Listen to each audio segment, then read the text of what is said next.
Hey everyone, welcome back to the channel. I'm Anwar, head of mobility and recovery here at Bangtao Muay Thai. We just finished our MMA class and I thought this is a great opportunity to show you 5 of my favorite warm-up, cool-down mobility drills for mixed martial art athletes. So let's get into our first one. We're going to do 3-level lunges. Okay, our 3-level lunges, this is how it looks. We're going to get ourselves into the lowest position first.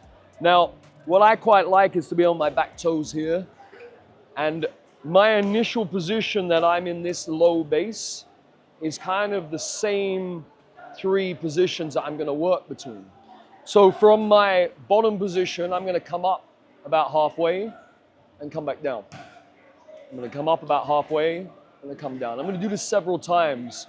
If I feel that there's a little discomfort in my mid position, I may decide to change my front leg, come up, come back down. So I can alternate and just do variations and get used to that low position.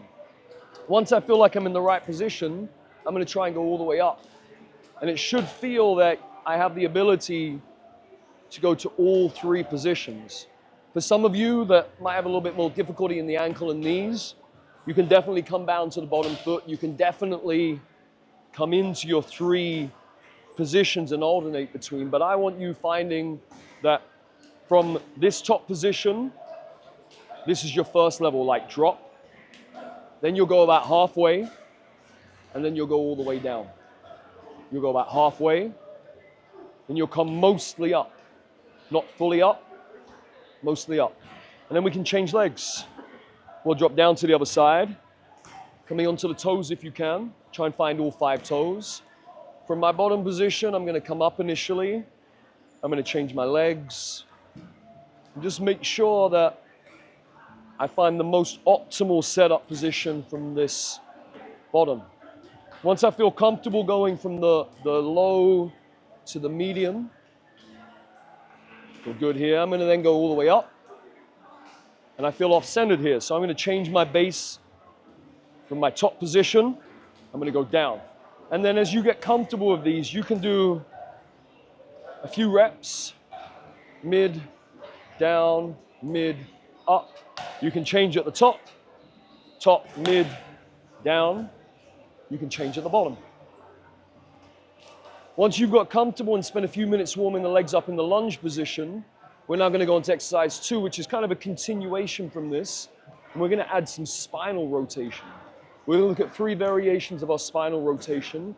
We're going to think about flexing and extending our spine. We're going to think about rotating our spine. And we're going to think about side bending our spine. And we're going to do that in all 3 positions. So from the low position, as I flex and extend, I have the ability to kind of flex and extend my spine about 90 degrees. So I'm going to flex over here, come back, I'm going to flex over here. And I'm really encouraging the movement through my spine rather than from my hips. Flex, extend, coming through. Once we've done about 30 seconds to maybe a minute if you want to spend a bit more time, we'll go into our rotation. Let me just show you from the side here. It's really important that you're in more of a, we'll call it a flex position in the spine, but definitely I don't want you in this extended position in the spine when you try and rotate. So the easiest way to think about it is drop your sternum and open your back ribs. And then from that position, we're going to rotate. And my rotations can be adapted through my arm level. So I'm rotating down by my hip. I'm then moving my arms to shoulder height. I'm then going to move my arms to head height. And watch this, as I move my arms in rotation, I'm not bringing my arms higher and allowing my back to extend. I'm making sure that my spine stays in that same position as I rotate, whether it's high or low. And of course, do that both sides. I like to go between these, from the rotations to the flexions and extensions to some side bends. And that's what we didn't do on the other side. So we'll get on this side. And our side bend will have the same spine, flexed position in the spine more than an extended position. And that will give us the safest range to side bend. 30 seconds, up to a minute.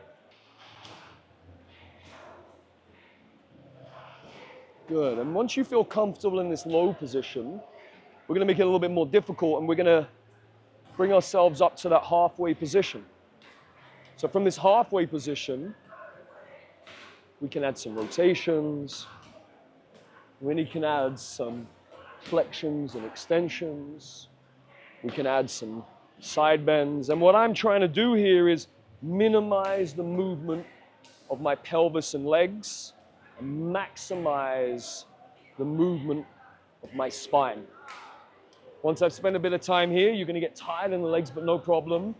Then we can go almost to the top. So rather than a straight leg position, slightly bent in the knees, same thing. I can flex and extend, minimizing the movement in my pelvis or my legs. I can rotate. Different levels in rotation, high, low, and then I can side bend. And when you try and touch the ground, you're going to find that, yes, you might move your hips a little bit, but I'm still trying to maximize the movement in the upper body and minimize any shifts or change in my pelvis. We're now going to go into our third exercise, which is a back extension with some hip internal rotation. Okay, so this is how it looks. Your hands are going to be underneath your shoulder and you're going to relax your upper body. First thing you're going to look to do is slide your knee up to hip or just a little higher than hip level. And then you're going to try and lift up your chest. I don't need you coming to full range, especially if it takes that opposite hip off the ground. That hip's going to be our main point of contact. So I'm going to slide my knee up about hip level. I'm then going to come into this back extension, keeping the opposite hip on the ground. I'll do that several times. Initially, when I start out, I like to make sure that I feel comfortable in the range, which means go smaller at the beginning, and as you repeat and go through each side, it will give you more opportunity to get higher. The one thing that we look for is we don't want any compression in the lower back. And that just means don't force this top range. Feel comfortable through the movement. For me, I like to do this for about 90 seconds. So after a minute and a half, we're now going to start to lift the ankle, which will cause internal rotation in the back leg. So as I slide the knee up and I lift my chest, I'm going to lift, look at my foot as I lift my foot, and then go down. I'll do the same on the other side. I'll lift the knee, then lift my chest, look at my foot. And then as I start to alternate my sides with this hip internal rotation, I'm going to change where I land my knee.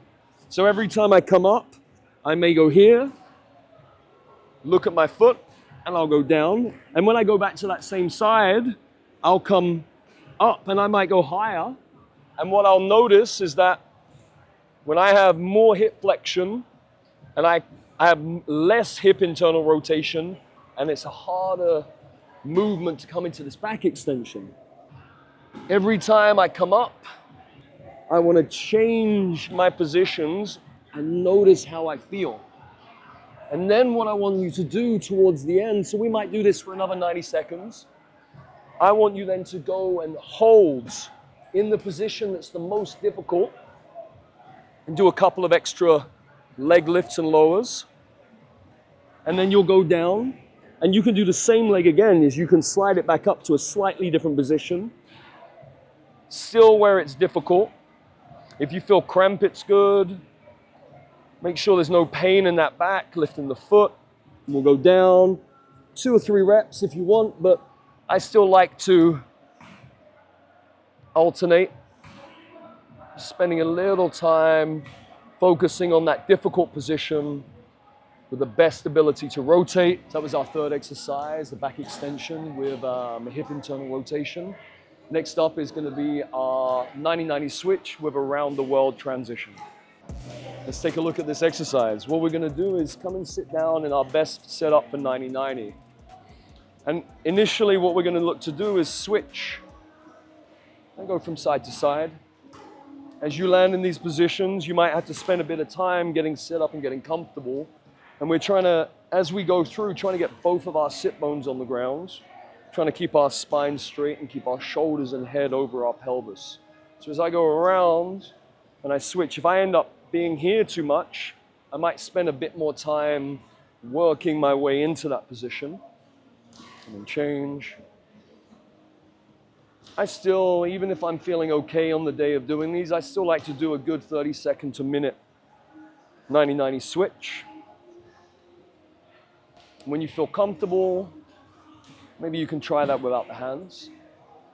And then once you feel that you've transitioned fairly well between each side, we're then going to start to, I like to rotate into my back leg first, and then use that to bring that same back leg up and over, and then spin it around and switch to the other side.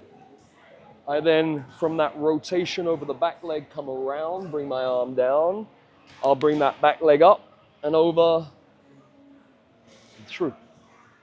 As you feel set up and comfortable, you can add a little bit of speed. You can go further onto your back.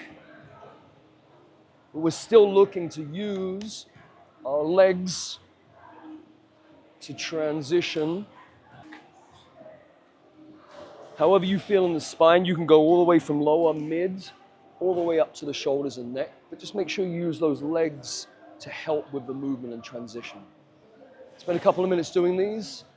This one, along with the first exercise, the 3-level switch, is really nice to get the legs worked and warmed up. I like to, especially when you do your 3-level switch, you're gonna get a little tired in those legs. So then it's nice to come down and use the whipping of the legs to go from side to side to send the blood through the legs.